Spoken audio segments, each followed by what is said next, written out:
It is a sport that we love with all our hearts. It is a sport that often lifts our spirit and sends it plummeting, taking us on a roller coaster ride every year.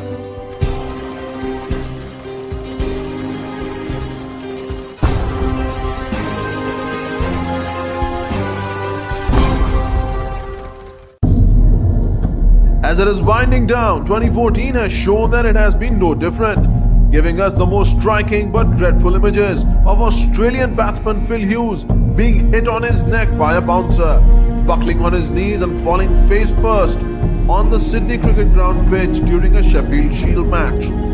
He had split a vein and, despite the best efforts of doctors in the ground and in the hospital, lost his life. Hughes' death united the world of cricket. Pakistan and New Zealand abandoned a day's play in their test match in UAE. Cricketers celebrated, and unknown put their bats out in a spontaneous show of solidarity and prayer. India agreed to reschedule their test series in Australia, and even the world's political leaders were moved to be among the mourners. Australia remained the most entertaining test team, starting the year by completing a whitewash of England in the Ashes with a win in the final test at Sydney, beating South Africa 2-1 in a fantastic series in South Africa, and after being pummeled by Pakistan in the Middle East, threatening to impose a whitewash on India. Sri Lanka had a historic test series win in England, both tests going down to the wire and leaving few fingernails in shape. Learning to cope with the absence of a certain Sachin Tendulkar, India rose on Ajinkya Rahane's 100 and Ishant Sharma's best spell of fast bowling to secure a historic test win at Lord's. But it was the only achievement for the Indian team that struggled through 6 defeats. By getting a century off just 56 deliveries against Australia in Abu Dhabi, Pakistan captain Misbah-ul-Haq equalled Sir Vivian Richards' world record for the fastest 100 in tests. Yet, viewed from a larger perspective, Sri Lanka's Kumar Sangakkara, Angelo Matthews and Mahela Jayawardene, Pakistan's Yunus Khan, New Zealand's skipper Brendan McCullum and Australians David Warner and Stephen Smith covered themselves with glory by scoring more than 1,000 runs in tests this year. Yet, the outstanding effort was by Michael Clarke, who braved a shoulder injury in scoring 100 at Newlands in Cape Town that set up a win for Australia. Even a fantastic rearguard action by Faf du Plessis and A.B. de Villiers as well as Vernon Philander was not enough for South Africa to escape with a 1-1 draw in the series.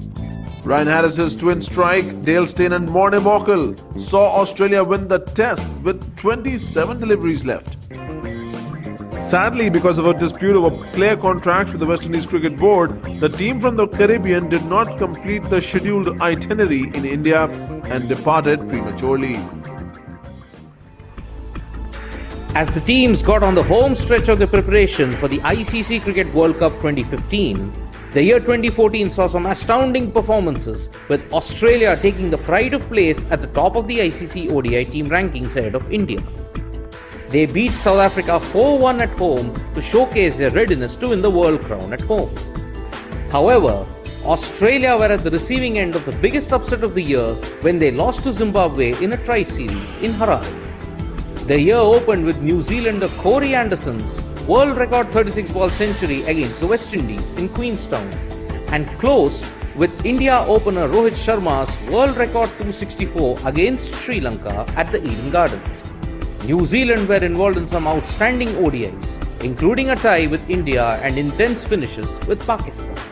For someone who had made the ICC Cricket World Cup 2011 so memorable, Yuvraj Singh had a forgettable ICC World 2020 final in Mirpur when he could not seem to do anything right as Sri Lanka secured the title in a canter. One of the most important developments in 2014 has been the decision to crack down on bowlers with suspect action with a ruthlessness that was conspicuous by its absence for close to 2 decades. It left the likes of Pakistan off-spinner Saeed Ajmal with 178 test victims under his belt, West Indies spinner Sunil Narine and a whole lot of others scurrying to rectify their actions. Off the field, the takeover of the International Cricket Council by the Big Three, India, Australia and England, as well as the public interest litigation featuring the BCCI and its T20 offshoot, the IPL, have been followed with a great deal of interest. India's N. Srinivasan took over as chairman of the ICC under the new dispensation that aims to provide a greater share of the revenue to the big three, while promising more revenue to the other members too. The Supreme Court has made some caustic observations on the functioning of the BCCI and its president in exile, N. Srinivasan, forcing him to step aside and let Sunil Gavaskar be the BCCI interim president IPL and Shivlal Yadav the BCCI interim president non-IPL. Mr. Srinivasan has tried a couple of times to impress upon the Supreme Court to reinstate him as BCCI president, but the judges have been unmoved. IPL 2014 passed off without incident, but the 2015 edition will face the massive challenge of having to regain credibility.